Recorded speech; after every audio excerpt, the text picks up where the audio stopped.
All right, mathletes, here we are studying the equation of a line. So when we're talking about an equation of a line, it's a solution that involves x's and y's. Y equals mx plus c is called the gradient intercept form, where m is your gradient, okay, and c is your intercept, okay, or your y-intercept. Okay, so for example, the equation y equals 2x minus 3 has the gradient 2 and a y-intercept of negative 3. Okay, so you can see in this graph over here, we can see our y-intercept here at negative 3, and we have a gradient of 2 over 1. Okay, another way you can think of this and know why this must be your y-intercept, well, all y-intercepts, we know that x is equal to 0. So if x is equal to 0, that means you're right here. That forces you to be on your y-intercept. So if I plug in 0 into my equation, so y equals 2, so I plug in 0 for x minus 3, well, 2 times 0 is 0, minus 3 is minus 3, so I get y is equal to negative 3, and that's my y-intercept. Okay, so let's look here at the general form. So the general form is ax plus by equals c is called the general form of the equation of a line. Typically, you want to always have your a and b values to be integer values. You don't want those to be fraction. So to determine the equation of a line, we need to know either two things. One, you need to know the gradient and at least one other point which lies on that line. Or two, you're given 2 points which lie on that line. Okay, so let's look at an example here. Suppose that a line has a gradient 1/2 and passes through the point 2 over 3. Okay, so first thing I know is that if I know that I have the gradient being 1/2 and the point is 2/3, I have enough information to come up with a line. Okay, so I'm going to use my slopey form where I use y2 minus y1 over x2 minus x1 is equal to my slope, or my m, my gradient. Okay, so I'm going to say that we know that for equation of a line, we're going to have an x and a y. Okay, so I'm going to let this one be x1, this one going to be y1, this is going to be x2, this is going to be y2. So as I plug that information, including my gradient, into our equation here, let's see what I'm going to get. Okay, so y2, so this is just going to be y minus y1, 3, over x2, which is x, minus y x1, which is 2, that this is equal to 1/2. Okay, so what I'm going to do is I'm going to solve this so I can get y by itself, so it looks like our slope-intercept form or our gradient-intercept form. Okay, so first thing I want to do is I want to undo dividing by x minus 2, so I'm going to multiply this side by x minus 2. I'm going to multiply this side by x minus 2. So these cancel out, and I get y minus 3 is equal to 1/2 times the quantity x minus 2. I'm going to distribute the 1/2 across, so I get rid of my parentheses. So I get 1/2 x minus half of negative 1, or half of negative 2 is negative 1. Okay, I get y minus 3. So I recognize that from my gradient form, my y is by myself. So I'm isolating this. So I'm going to add 3 to both sides. I add 3 to both sides, and I get y is equal to 1/2 x minus 1. So this is my gradient form. Okay. Oh, I'm sorry. Minus 1 plus 3. I'm going to get plus 2 here. Okay, so that's my gradient form. As I look at my graph here, you can see my y-intercept here is at 2, okay, and I have a positive gradient of 1/2, so up 1 over 2. Okay, so if I wanted to write this in the general form, I know I can just rearrange these values to make sure that my x and y are on the same side. So if I subtract 1/2 x over to both sides, I'm going to get y minus 1/2 x is equal to 2. Typically, like I said, we want these to be whole numbers. So if I multiply, I want this and this to be a whole number. So if I multiply this side by 2, multiply this by 2, I'm going to get 2y minus 1x is equal to 4. And there I have the general form of the equation of the line here. Okay, let's look at another example.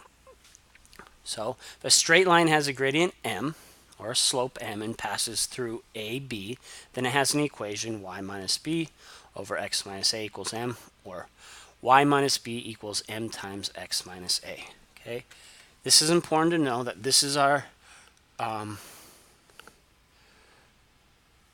this here, we can call this our point slope form or point gradient form.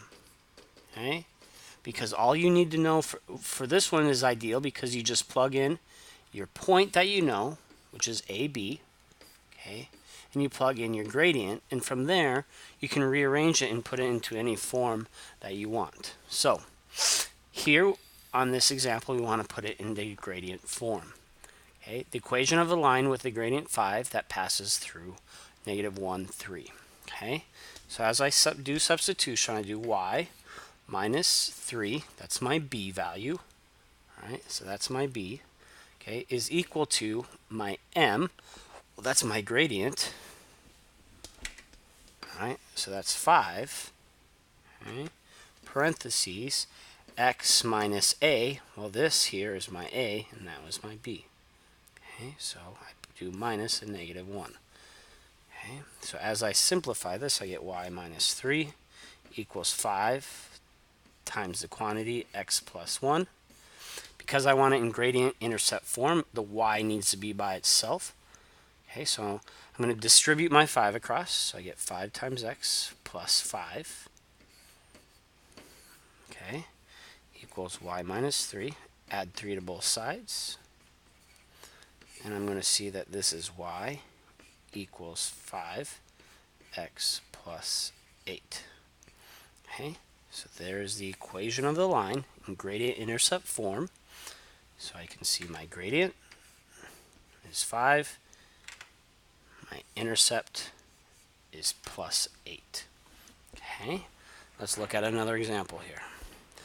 Okay, so now I need to find the general form of the equation of the line with a gradient of 3/4 that passes through 5, -2.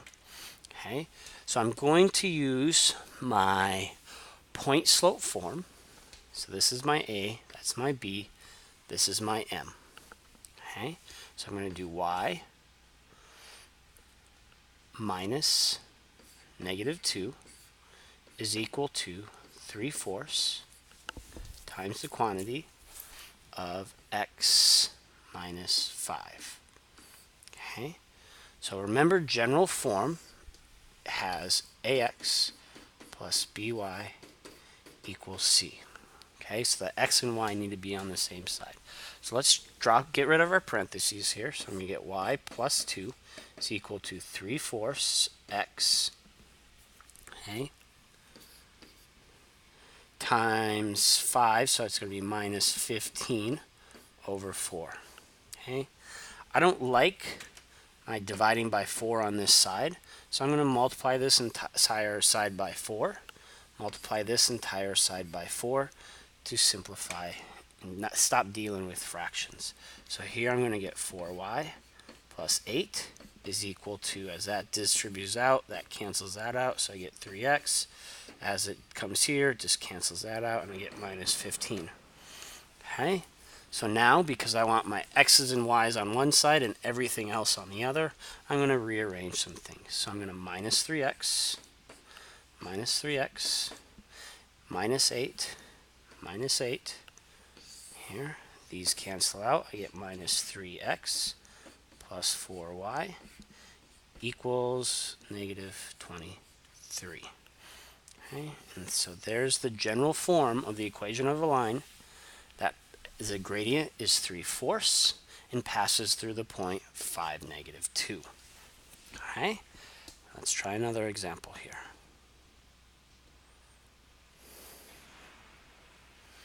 So, finding gradient intercept form, okay, the equation of a line that passes through point A, 1, 3, and B, negative 2, 5.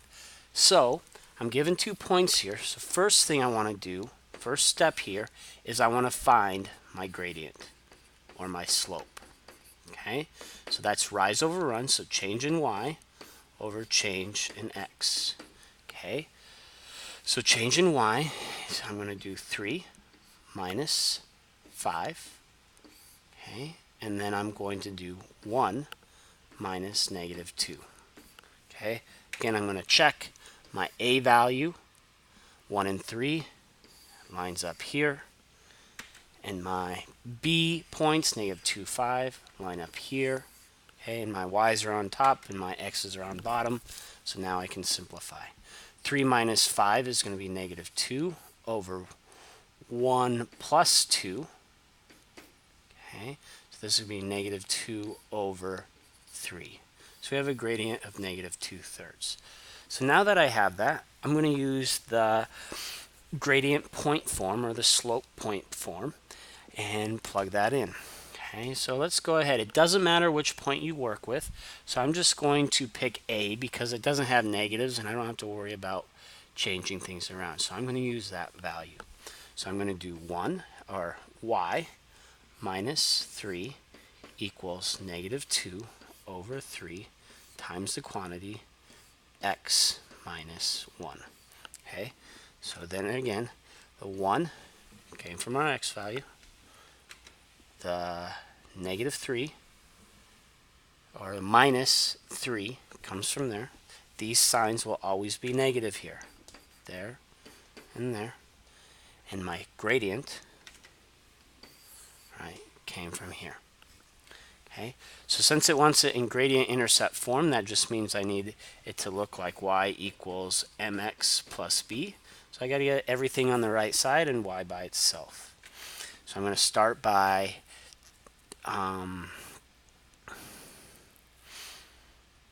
dropping my parentheses. So I'm going to do y minus 3 equals negative 2/3 x. Negative 2/3 times a negative 1 is going to be plus 2/3. Okay. Add 3 to both sides. Add 3 to both sides. I'm going to get y equals negative 2/3 x plus 3 and 2/3. Okay. If I wanted to have a single fraction there, not a mixed number, I could do y equals negative 2 over 3 x. So 3 can be written as 9 over 3, so 9 plus 2 is 11 over 3. And that could be my final answer. Okay, that concludes our notes tonight on equation of lines. Please highlight any questions you have and bring them to the class